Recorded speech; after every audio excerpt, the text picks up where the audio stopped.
Awal Juli ini, sampailah saya ke kota Tianjin, kota 2 jam berjarak dari Beijing, kota bekas wilayah kolonial Prancis. Di sana ada perusahaan kimia, salah satu perusahaan kimia terbesar di dunia, TCC namanya. Mereka punya kemampuan mengurut asal produk mulai dari C karbon, C1, lin, sampai C50. Bahkan ratusan mata rantai kimia lainnya mereka punya dengan berbagai finish produk yang berjumlah ribuan turunannya. Bahkan sampai produk kimia terkecil, nano nylon pengganti Kevlar tahan peluru, mereka juga punya. Kehadiran saya di sana atas undangan mereka diawali dengan sampel yang saya kirimkan 2 bulan sebelumnya. Kebetulan kami ada usaha milik keluarga, yaitu saya dan kakak saya di daerah Tapal Kuda, Jawa Timur. Usaha ini sudah 30 tahun lebih, di mana produknya kami kirim biasanya ke Eropa.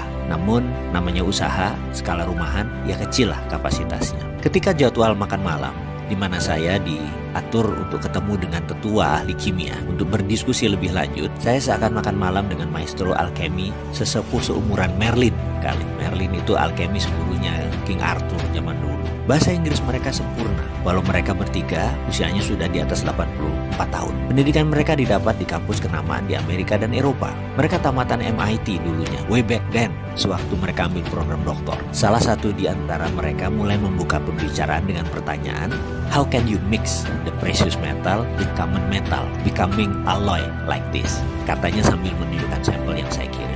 Ini alasan mereka kayaknya ingin ketemu saya dan ingin berdiskusi serius. Mereka melanjutkan, usually what common technique, what we are using, nggak bisa katanya mixing the same metal dengan precious. Yang ada adalah precious dengan precious. Jadi pertanyaan dia selanjutnya, how can you put Ne atau bagaimana kamu bisa menaruh nikel digabungkan dengan lithium atau Ni with Li together? Bisa nggak? Saya paham maksud mereka. Memang dunia metalurgi itu unik. Sedikit orang yang memahami sifat metal, bahkan bisa paham tabiat metal, hanya sedikit sekali. Berhubung ilmu ini adalah ilmu keluarga, saya bisa menerangkan sedikit-sedikit. Jadi mereka bertiga menangkap hal yang aneh dari sampel yang kami kirim. Tapi sebelum saya menjelaskan, saya ingin sudutkan informasi mereka agar tepat.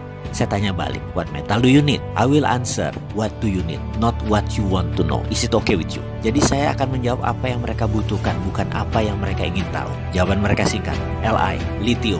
Itu jawabannya. Saya tanya balik, untuk apa mereka perlu lithium? Power bank katanya. Saya tanya balik, ini power bank untuk handphone, mobil? Dan dia jawab, enggak, no, this is for house, for drone and building.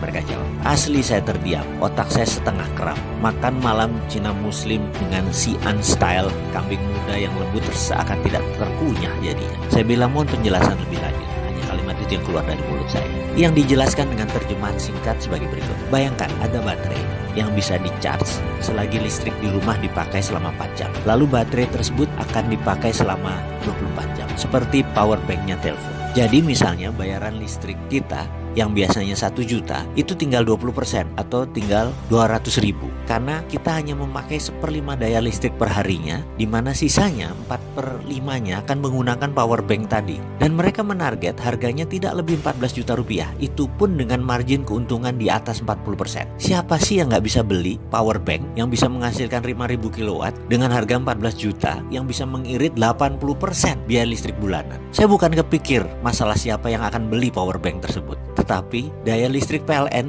yang Indonesia saat ini lagi bangun jadi akan sia-sia karena menurunnya kebutuhan rumah tangga karena daya listriknya tidak diperlukan lagi karena semuanya sudah bisa di-save di power bank. Penjualan listrik PLN akan terdistrap, pembangunan pembangkit listrik baru menjadi tidak urgent lagi, tidak penting lagi. Di ujung saya lagi melamun itu seorang alkemis yang cukup tua umurnya tadi, satu orang memiringkan badannya ke saya. Dan dia berkata, tahu nggak, nikel lateral itu di dunia yang paling banyak cadangannya itu ada di Indonesia. Saya mau tanya, pemerintah Indonesia tahu kan?